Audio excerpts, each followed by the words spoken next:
Hey, what's up, y'all? Y'all good? Listen, let's get into episode 2 of Diara from Detroit, okay? This is the new series that's on BETPlus. They've already dropped the first 3 episodes, and if you like comedy, drama, mystery, stuff like that, you need to watch it because it's good. It's funny, y'all. Listen, it's funny. Go ahead and watch it, okay? So episode 2 is called The Russian, and everything I'm saying in this video is in my opinion. It is for entertainment purposes only.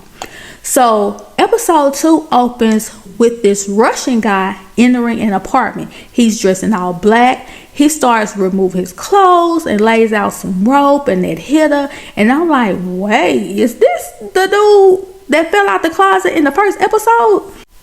Then I'm like, oh, he's a hitter, sort of like Huck on Scandal, but I think Huck mostly kept his clothes on, I think.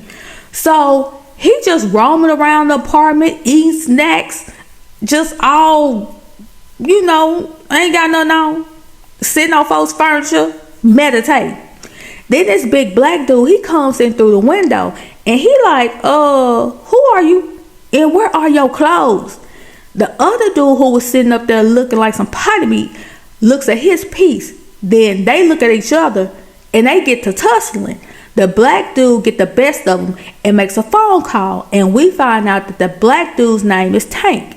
Tank ties up the Russian, and then you hear Diara at the door calling for Chris. So this is when we see Diara and Moni pull up to Chris's apartment in the first episode. So Tank goes back out the window and he tells the getaway drivers they gotta go because some chick showed up.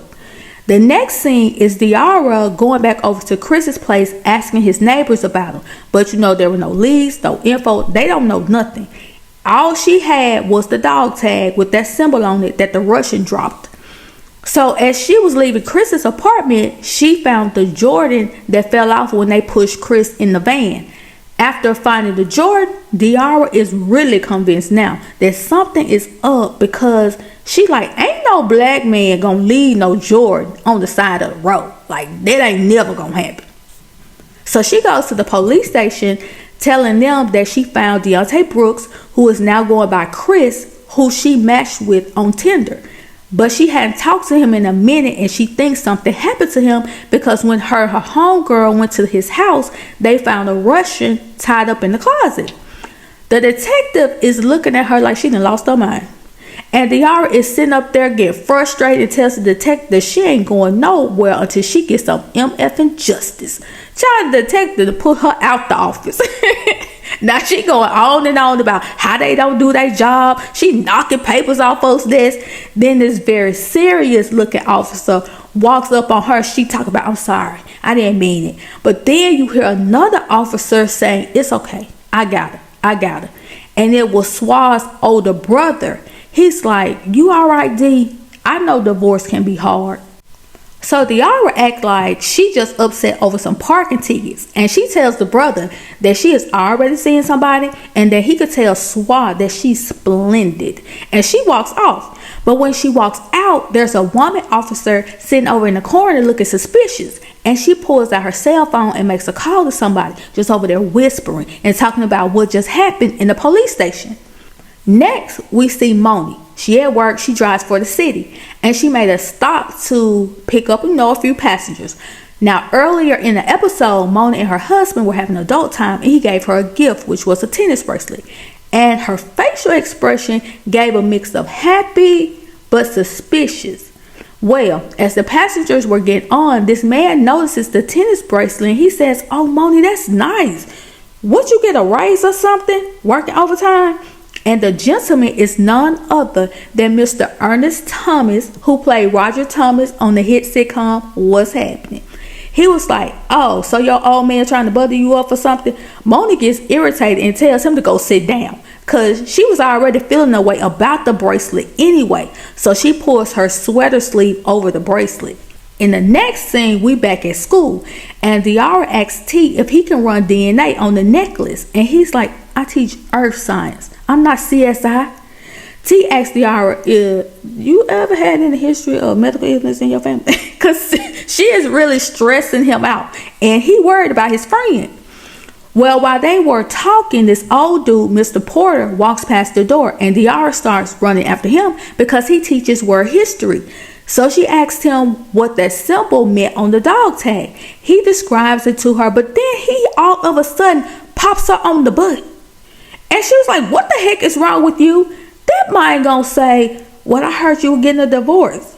Baby, by the time they got through piecing Mr. Porter back together again, he wouldn't want to swing at a fly. Like, what's wrong with you? So all of a sudden you hear these young girls who are over there hanging up flyers on the bulletin board say, oh my, who that is that? He look good, he fine. And I'm like, get your little tail back to the classroom. Shoot. So Diara turns around and baby, it's Swat, the Mr. Morris Chestnut. I was like, woo, he done came a long way from Ricky. So she tells him he got 2 minutes. So, he tell her that Aaron, his brother, told him that she was down at the police station going on and on about a Frenchman. And she like, and? He said, well, Francois means Frenchman. Diara says, oh, so you think this is about you.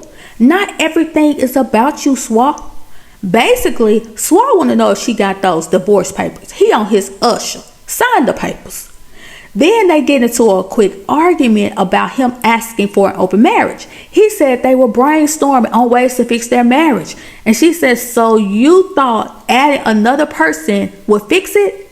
Just say you were already cheating. He said he wasn't. He pulls out some mail and tells her to hire a lawyer. Child, she started looking at that mail and knows that they are her bills. Then she says, wait, Swat, you not going to pay my Amex? That man looked at her like she was crazy and kept on walking. So Diara gets home and she's on the phone with Aja. Aja tells her, yeah, girl, you gonna need a lawyer. But Dee says she ain't got time for that because right now she trying to find the Russian. And it shouldn't be too hard to find an unclothed white man on the east side. But as she's talking, she hears this whistling sound like a kettle coming from the kitchen. She walks over to see what's going on. This lady walks by her, which scares the mess out of Dee. And then Aja comes from the back talking about, you remember my shampoo, girl? And I'm looking like, first of all, where did you come from? And how did you get in here?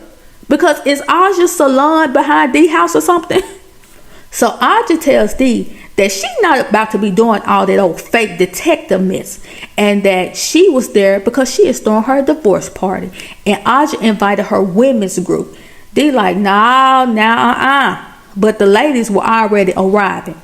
So while they're mixing and mingling, Moni has arrived home from work, and she's like, who has all these folks over on a weeknight? So she goes over to Diara's to find out what's going on. Diara's like, this is my divorce party, is that okay? Aja, on the other hand, wanted to know who is Moni, because this is a private party. What you doing here? Diara says, that's my childhood best friend, which made Moni feel away because she basically like, I was more than your childhood best friend when you thought you were the Pink Panther going over there to the east side. So after they get past all that back and forth, Moni, she joins in with the party. At first, Dee was hesitant, but after a while, she got relaxed. Then all the women started sharing their things, stuff that they done went through in their marriages and their relationships. And I think after a while, Dee started to get overwhelmed. And she was like, thank y'all, but I think I've heard enough. So Aja tells Dee to tell the ladies what she's been up to. And Dee lets them know that she was trying to solve a cold case and find Deontay Brooks. They were like, who is Deontay Brooks? Moni says, wait, the milk carton kid from 1995? That's why we went over to the east side, Dee. Diara says in her defense, she thought it could have been the beginning of a very great love story. And they looking at her like, yeah, she gone. Because see, Dee didn't tell them that she met the adult Deontay Brooks. So they're thinking that she trying to form a relationship with the boy on the milk carton. So Dee acts like she has to go to the restroom, but she really calls T to pick her up and help her on her mission. So they're on their way to this store, this toy store for grown folks. But when Diara calls, they said that they were closing early for an event, and she asked them what event, because Diara's main goal is to get answers on what happened to Deontay. Then we see Moni going to her husband's automotive shop to take him some food from the party, because when she pulled up at home, he texted her to let her know, that he'll be working late. So when she walks in, he's bent over in a car. She calls his name because it looks strange. But when she calls his name, two guys step out the back, and one is putting his heel back in his waistband. Moni froze, and her husband thanks her for the plate and tells her he'll see her at home. But she still froze in place. Then he says it again, very slowly, to try to get her to focus back on him. Stop looking over there, look at me. She says okay and walks out.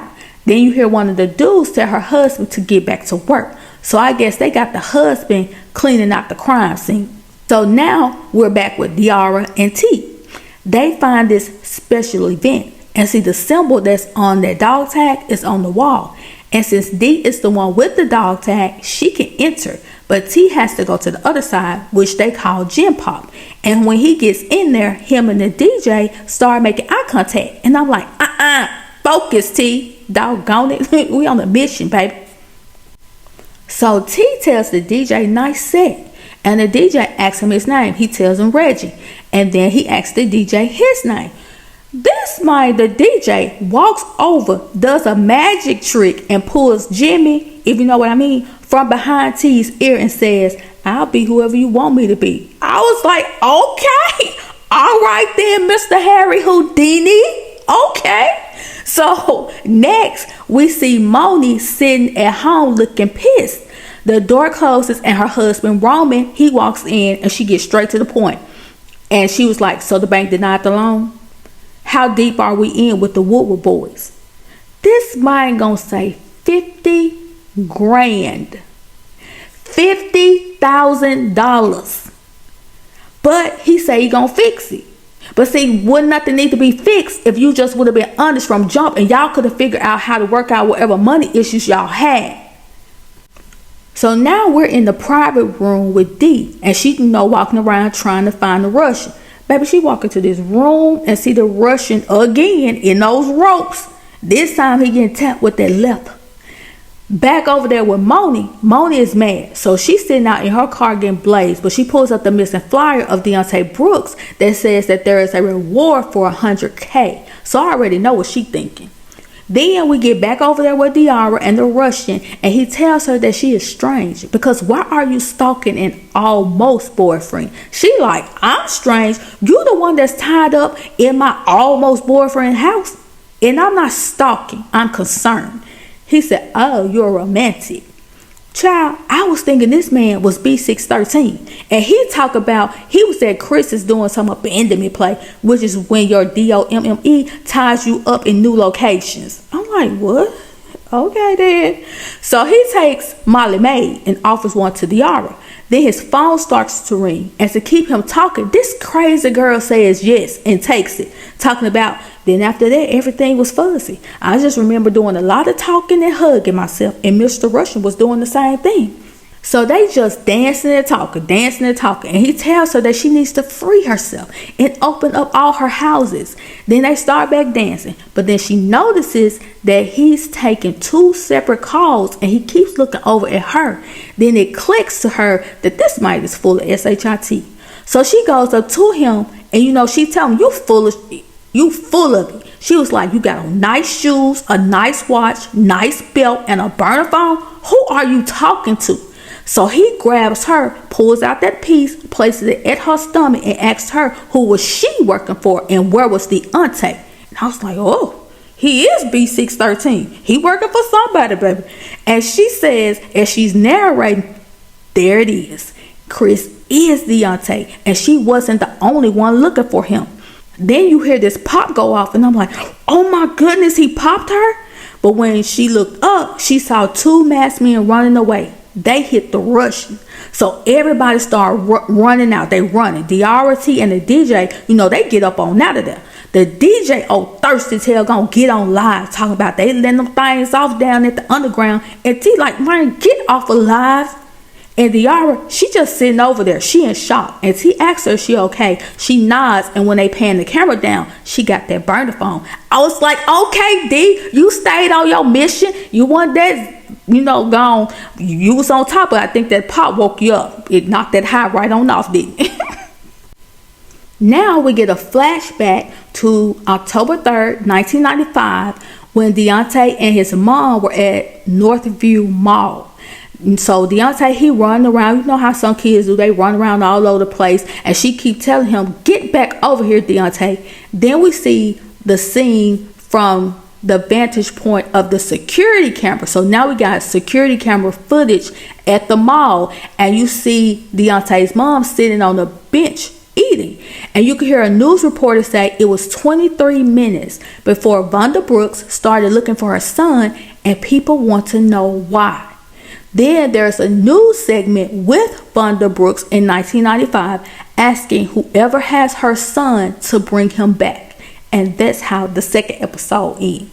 Y'all, this is good. This is a good show. Listen, go ahead, turn on your BETPlus and watch the series, y'all.